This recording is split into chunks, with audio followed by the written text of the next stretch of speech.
ದತ್ತಾತ್ರೇಯಸಮಾರಂಭಾಂ ಆಚಾರತ್ರಯಮಧ್ಯಮಾಂ ಅಸ್ಮತ್ಸಪ್ತಋಷಿಪರ್ಯಂತಾಂ ವಂದೇ ಋಷಿಕುಲಂ. ಸಭೆಯಲ್ಲಿ ಇರುವಂತಹ ಕಲಾ ಅಭಿಮಾನಿಗಳು, ಜೊತೆಗೆ ಇಲ್ಲಿ ಕುಳಿತಿರುವಂತಹ ವಿಶೇಷ ಅತಿಥಿಗಳು, ಸಾಧಕರು, ಪಂಡಿತರು, ಸಹೃದಯಗಳು, ಅದು ನನ್ನ ಇಂಟ್ರಡಕ್ಷನ್ ಏನೋ ಅಚ್ಚ ಕನ್ನಡದಲ್ಲಿ ಹೇಳಿಬಿಟ್ರು, ಭಯ ಆಗೋಯ್ತು ನನಗೆ. ಅದು ಪುಟ್ಟಿ ಬರೆದಿದ್ದಾಳೆ ಅಂತ. ಸೊ ನನ್ನ ಗುರುವಿನ ಮಹತ್ವ ನನ್ನಿಂದಲೇ ಹುಟ್ಟಬೇಕು, ಒಂದು ಶಿಷ್ಯನಿಂದಲೇ ಹುಟ್ಟಬೇಕು ಅನ್ನೋಂಥದ್ದು ಅವಳು ಇಷ್ಟು ಆಳವಾಗಿ ಗಮನಿಸಿದ್ದಾಳೆ ಅನ್ನೋದು ಕೇಳಿ ಸಂತೋಷ ಆಯಿತು. ನಾನು ಆಡ್ ಮ್ಯಾನ್ ಔಟ್ ಅಂದ್ಕೊಂಡೆ ಕರೆದಾಗ, ಅಪ್ಪ ನಮ್ಮನ್ನು ನಾವು ಅದಕ್ಕೆ ಯೋಗ್ಯತೆ ಇದೆಯೋ ಇಲ್ಲೋ, ಯಾಕಂದರೆ ನನಗೆ ತುಂಬ ಕಲೆಯ ಮೇಲೆ ಅತೀ ಗೌರವ, ಕಲಾ ಆರಾಧಕರ ಮೇಲೆ ಅತಿಯಾದ ಗೌರವ.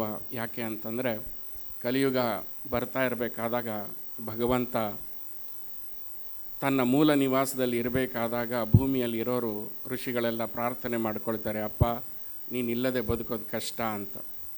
ಆಗ ಭಗವಂತ ಹೇಳ್ತಾನೆ, ನಾನು ಎರಡು ರೂಪದಲ್ಲಿ ಭೂಮಿ ಮೇಲೆ ಇರ್ತೇನೆ, ಒಂದು ತಾಯಿಯ ರೂಪದಲ್ಲಿ, ಇನ್ನೊಂದು ಕಲೆಯ ರೂಪದಲ್ಲಿ ಅಂತ. ಸೊ ಅಂತಹ ಕಲೆಯನ್ನು ಅಂಬಾಸಿಡರ್ಸ್ ಇವರೆಲ್ಲ, ಮತ್ತು ಕಲೆಯನ್ನು ಪೋಷಣೆ ಮಾಡಿ ಬೆಳೆಸ್ತಾ ಇದ್ದಾರೆ. ಎಂಥ ಸಂತೋಷ.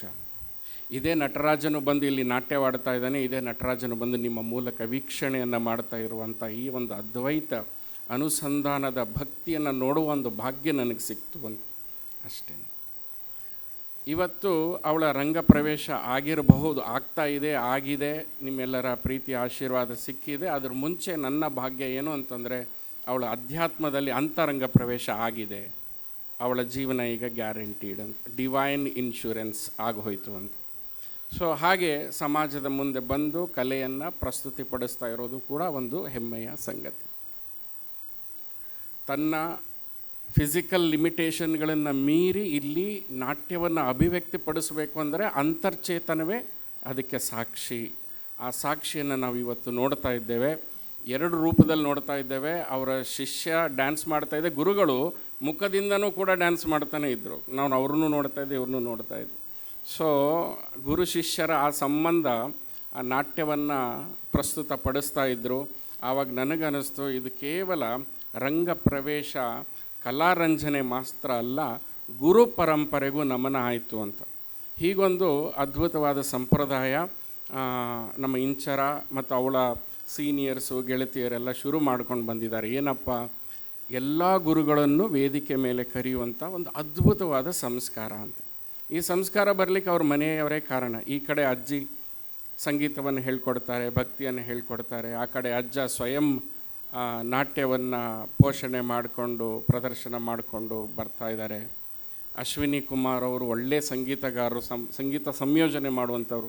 ಇವರೆಲ್ಲ ಒಂದು ಕಲೆ ಮತ್ತು ಸಂಸ್ಕಾರ ಮತ್ತು ಅಧ್ಯಾತ್ಮದ ಪ್ರತಿನಿಧಿ ಒಳ್ಳುವಂಥ ಒಂದು ಮನೆ. ಈ ಮನೆಯವರಿಗೆ ನಾನು ಹತ್ತಿರದವನಾಗಿದ್ದೇನೆ ಅನ್ನೋದು ಒಂದು ನನ್ನ ಸಂತೋಷ. ಸಮಾಜಕ್ಕೆ ಬೇಕಾಗಿರುವಂಥದ್ದು ಅತಿ ಮುಖ್ಯವಾಗಿ ನಾನು ಅಮ್ಮಂಗೆ ಹೇಳ್ತಾ ಇದ್ದೀನಿ, ತುಂಬ ಅದ್ಭುತ ಒಂದು ಕೆಲಸ ಮಾಡ್ತಾಯಿದ್ದೀರಿ, ಮಾನವ ಸೇವೆ. ಈ ಮಾನವ ಸಮಾಜ ಅಂದರೆ ದೊಡ್ಡ ಶಬ್ದ ಆಗುತ್ತೆ. ಇವತ್ತು ಮದುವೆ ಆಗಿರೋರಿಗೆ ಮಕ್ಕಳಾಗ್ತಾ ಇಲ್ಲ, IVF ಕಡೆ ಹೋಗ್ತಾ ಇದ್ದಾರೆ. ಇದು ದುರಂತದ ಕಡೆ ಹೋಗ್ತಾ ಇದ್ದೀವಿ. ಒಂದು, ನಮ್ಮ ಮನೆ ಮಕ್ಕಳು ನಾವು ಕೇವಲ ಬಯೋಲಾಜಿಕಲ್ ಬರ್ತ್ ಕೊಡ್ತಾ ಇದ್ದೀವಿ, ಅವ್ರನ್ನ ಗಂಡಾಗಿ ಅಥವಾ ಹೆಣ್ಣಾಗಿ ರೂಪಿಸ್ತಾ ಇಲ್ಲ. ಆ ಮಗುವನ್ನು ಹೆಣ್ಣಾಗಿ ರೂಪಿಸೋದಕ್ಕೆ ಭರತನಾಟ್ಯ ಅತಿ ದೊಡ್ಡ ಒಂದು ಕೇವಲ ಕಲೆಯಲ್ಲ, ಆ ಮಾನಸಿಕತೆಯನ್ನು ತುಂಬಿ ಸ್ತ್ರೀ ತತ್ವವನ್ನು ಅದನ್ನು ಆವಿರ್ಭವಗೊಳಿಸುವಂತಹ ಅದ್ಭುತವಾದಂಥ ಅಧ್ಯಾತ್ಮ ಕಲೆ. ಇವತ್ತು ಈ ಸಮಾಜಕ್ಕೆ ಬೇಕಾಗಿರುವಂಥದ್ದು. ಪ್ರತಿ ಮನೆಯಲ್ಲೂ ಹುಟ್ಟುವ ಆ ಸ್ತ್ರೀ ರತ್ನ. ನಮ್ಮನೇಲಿ ಯಾರೂ ಟೀಚರ್ ಇಲ್ಲ, ಅಥವಾ I am not associated to any Bharatanatyam school to promote. But ನಮ್ಮ ಸಮಾಜದಲ್ಲಿ ಏನಾದರೂ ಹೆಣ್ಣು ಮಕ್ಕಳನ್ನು ನೋಡಬೇಕು ಅಂದರೆ, ಸ್ತ್ರೀ ತತ್ವ ಉಳ್ಳವ್ರನ್ನ ನೋಡಬೇಕು ಅಂತಂದರೆ ಅವರೆಲ್ಲ ಭರತನಾಟ್ಯವನ್ನು ಕಲಿಬೇಕು. ಸೊ ನಮ್ಮ ಮಕ್ಕಳು PCOD ಪ್ರಾಬ್ಲಮ್ನ ಅನುಭವಿಸ್ತಾ ಇದ್ದಾರೆ. ನನ್ನ ತಾಯಿ, ನನ್ನ ಅಕ್ಕ, ನನ್ನ ಮಗಳು ಆ ನೋವನ್ನು ನಾವು ಯಾರೂ ತೆಗೆದುಕೊಳ್ಳೋಕ್ಕಾಗ್ತಾಯಿಲ್ಲ. ಇದು ಕಾರಣ ಏನಂತಂದರೆ ಅವಳ ಹಾವಭಾವದಲ್ಲಿರೋ ನ್ಯೂನ್ಯತೆ. ಸ್ತ್ರೀಗೆ ಸಹಜವಾಗಿ ಇರಬೇಕಾದಂತಹ ನಾಚಿಕೆ ಇವತ್ತು ನಮ್ಮ ಮಕ್ಕಳಲ್ಲಿ ಹೋಗ್ಬಿಟ್ಟಿದೆ. ಅದೇ ಜೀನ್ಸ್ ಪ್ಯಾಂಟು ಟೀ ಶರ್ಟ್, ಗಂಡು ಮಕ್ಳು ಯಾರು ಹೆಣ್ಮಕ್ಳು ಯಾರು ಗೊತ್ತಾಗ್ತಾ ಇಲ್ಲ. ಆ ಬಾಡಿಗೆ ಗೊತ್ತಾಗ್ತಾ ಇಲ್ಲ ಇದು ಹೆಣ್ಣೋ ಗಂಡು ಅಂತ. ಯಾವಾಗ ಮಗು ಆಗಬೇಕಾರೋ ಪರಿಸ್ಥಿತಿ ಬರುತ್ತೆ, ಹಾರ್ಮೋನಿಗೆ ಕನ್ಫ್ಯೂಸ್ ಆಗಿಬಿಟ್ಟಿದೆ. ಇದನ್ನು ಹೆಣ್ಣಂತ ಸ್ವೀಕರಿಸ್ಬೇಕಾ ಅಥವಾ ಗಂಡಂತ ಸ್ವೀಕರಿಸ್ಬೇಕಾ, ದೇಹ ಅಂತ ಸ್ವೀಕರಿಸ್ಬೇಕಾ? ಸೊ ಅದಕ್ಕೆ ಲಜ್ಜ, ಲಯ, ಆ ಒಂದು ನಡವಳಿಕೆ, ಇದು ಎಲ್ಲದರ ಅವಶ್ಯಕತೆ ನಮ್ಮಲ್ಲಿದೆ.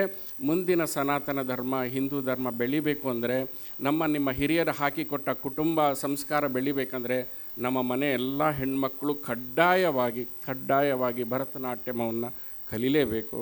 ನಮ್ಮ ಗಂಡು ಮಕ್ಕಳು ವೀರರಸವನ್ನು ಕಲೀಲೇಬೇಕು. ಸೊ ಹೀಗಾಗಿ ನಾವು ನಮ್ಮ ಧರ್ಮವನ್ನು ಕಾಪಾಡ್ತೇವೆ, ನಮ್ಮ ಸಂಸ್ಕಾರವನ್ನು ಕಾಪಾಡ್ಕೊಂಡು ಬರ್ತೇವೆ. ಆ ನಿಟ್ಟಿನಲ್ಲಿ ಈ ಕುಟುಂಬದವರು ಒಂದು ಅದ್ಭುತವಾದ ಕಾರ್ಯವನ್ನು ಮಾಡಿದ್ದಾರೆ. ಮಗಳನ್ನು ರೆಡಿ ಮಾಡಿ, ಗುರುವನ್ನು ಸೇರಿಸಿ ರೆಡಿ ಮಾಡಿ ಸಮಾಜಕ್ಕೆ ಅರ್ಪಿಸಿದ್ದಾರೆ. ಹಿಂದಿನ ಕಾಲದಲ್ಲಿ ಇದು ಒಂದು ನೋಬೆಲ್ ಕಾಸ್ ಆಗಿತ್ತು. ಇದೊಂದು ಪ್ರತಿ ಮನೆಯ ಹೇಗೆ ಒಂದು ಷೋಡಶ ಸಂಸ್ಕಾರ ಇತ್ತು, ಆ ಸಂಸ್ಕಾರಗಳಲ್ಲಿ ಇದು ಕೂಡ ಮಕ್ಕಳನ್ನು ರೆಡಿ ಮಾಡಿ ಸಮಾಜಕ್ಕೆ ಒಪ್ಪಿಸುವಂತಹ ಗೃಹ ಧರ್ಮವನ್ನು ಇವರು ಇವತ್ತು ಮಾಡಿದ್ದಾರೆ. ಇವರು ನಮಗೆ ಒಂದು ಪ್ರೇರಣಾತ್ಮಕವಾಗಿದೆ. ಆ ಪ್ರೇರಣೆಯನ್ನು ತೆಗೆದುಕೊಂಡು ಹೋಗೋಣ. ನಿಮ್ಮ ಮಕ್ಕಳಲ್ಲಿ ವಯಸ್ಸಿನ ಇತಿಮತಿ ಇಲ್ಲ, ಯಾವ ವಯಸ್ಸಾರು ಕಲಿಬೇಕು. ನಾನು ಭರತನಾಟ್ಯಂ ಟೀಚರ್ ಅವ್ರಿಗೆ ಮನವಿ ಮಾಡ್ತೀನಿ, ಯಾವ ವಯಸ್ಸವರು ಬಂದರು, 60 ವಯಸ್ಸು ಮೆನುಪಾಸ್ ಆಗಿರಲಿ, ಅವ್ರಿಗೂ ನೀವು ಭರತನಾಟ್ಯಂ ಹೇಳ್ಕೊಡಿ, ತಕ್ಕ ಮಟ್ಟಿಗೆ ಅವ್ರು ಹಾಗೆ ಮಾಡಲಿ ಅಂತ. ಸಣ್ಣ ಮಕ್ಕಳು 3 ವರ್ಷದ ಹೆಣ್ಣು ಮಗುವಿಂದ ಹಿಡ್ಕೊಂಡು 60 ವರ್ಷದ ನೀವು ಅದನ್ನು ಕಲಿಬೇಕು. ಆ ಕಲಾ ರಸಿಕತೆ ನಮ್ಮಲ್ಲಿ ಸತ್ತು ಹೋಗಿರೋದ್ರಿಂದ ಕೇವಲ ಒಂದು very dull life that we are leading.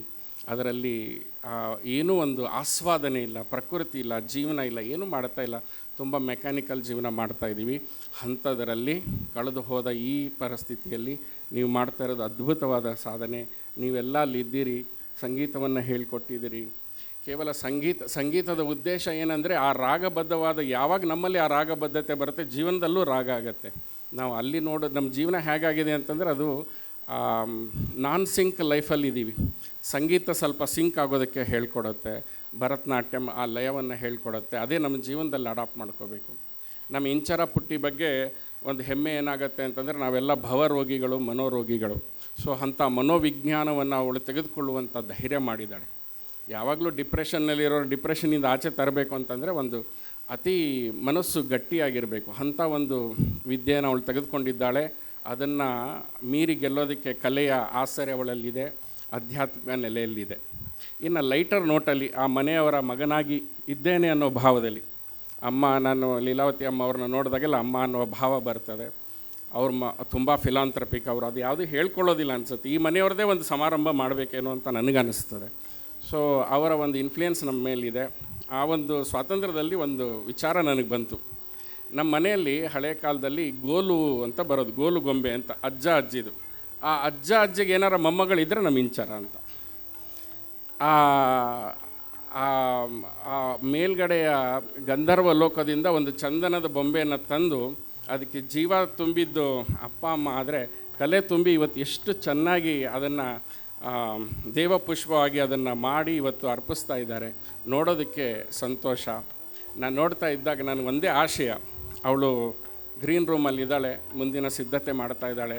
ಇದು ಕುತ್ಕೊಂಡು ನೋಡೋದಕ್ಕೆ ಎಷ್ಟು ಆನಂದವೋ, ಬಟ್ ಇಲ್ಲಿ ಬಂದು ಮಾಡುವುದು ಅಷ್ಟೇ ಪರಿಶ್ರಮ. ಇಲ್ಲಿ ಬಂದಾಗಲೇ ಅದು ಗೊತ್ತಾಗುತ್ತೆ ಅನ್ನೋವಂಥದ್ದು. ಸೊ ಇದನ್ನು ಸೇರಿಸಿ, ಇದನ್ನು ಪುಲ್ ಆಫ್ ಮಾಡಿ ಎಲ್ಲನೂ ಸೇರಿಸುವಂಥ ಒಂದು ಮದುವೆ ಮಾಡೋದಷ್ಟು ಕಷ್ಟವೇ. ಸೊ ಅಂಥದ್ದನ್ನು ಕುಟುಂಬದವ್ರು ಮಾಡಿದ್ದಾರೆ. ಆ ಕುಟುಂಬದವರೆಲ್ಲರಿಗೂ ಆ ಭಗವಂತ ಆಯುಷ್ಯ ಆರೋಗ್ಯ ಕೊಡಲಿ. ನೀವು ಬಂದಿದ್ದೀರಿ, ನಿಮಗೆಲ್ಲವೂ ಆಯುಷ್ಯ ಆರೋಗ್ಯ ಆ ಭಗವಂತ ಕೊಡಲಿ. ಮತ್ತು ಇಲ್ಲಿ ಕಲಾ ತಪಸ್ವಿಗಳಿದ್ದಾರೆ, ಅವ್ರಿಗೂ ಆಯುಷ್ಯ ಆರೋಗ್ಯ ಆ ಭಗವಂತ ನೀಡಲಿ. ನಮ್ಮ ಪುಟ್ಟಿ ಮುಂದೆ ಅವಳು ಹೆಜ್ಜೆ ಇಟ್ಟಿದ್ದು ಎಲ್ಲವೂ ಕೂಡ ಪವಿತ್ರಮಯವಾಗಿರಲಿ. ಅವಳ ಮುದ್ರೆಗಳೆಲ್ಲ ಪ್ರಾರ್ಥನೆಯಾಗಿರಲಿ, ಅವಳ ಭಾವವೆಲ್ಲ ಭಕ್ತಿಯಾಗಿರಲಿ, ಅವಳ ನಾಟ್ಯವೆಲ್ಲ ಭಗವಂತನಿಗೆ ಅರ್ಪಣೆ ಆಗಲಿ. ಹೀಗೆ ಆಶಿಸ್ತೇನೆ. ನಿಮ್ಮೆಲ್ಲರ ಆಶೀರ್ವಾದ ಅವಳ ಮೇಲಿರಲಿ. ಭಗವಂತ ಸದಾ ನಿಮ್ಮೆಲ್ಲರ ಜೊತೆಗಿದ್ದಾನೆ, ಅವನು ಕಾಪಾಡ್ಕೊಂಡು ಹೋಗ್ತಾನೆ. ಅದು ಋಷಿಗಳ ಪ್ರೇರಣೆ ಕೂಡ ಹೌದು. ನಿಮ್ಮೆಲ್ಲರಿಗೂ ಒಳ್ಳೆಯದಾಗಲಿ. ಶ್ರೀಕೃಷ್ಣ ಅರ್ಪಣಮಸ್ತು.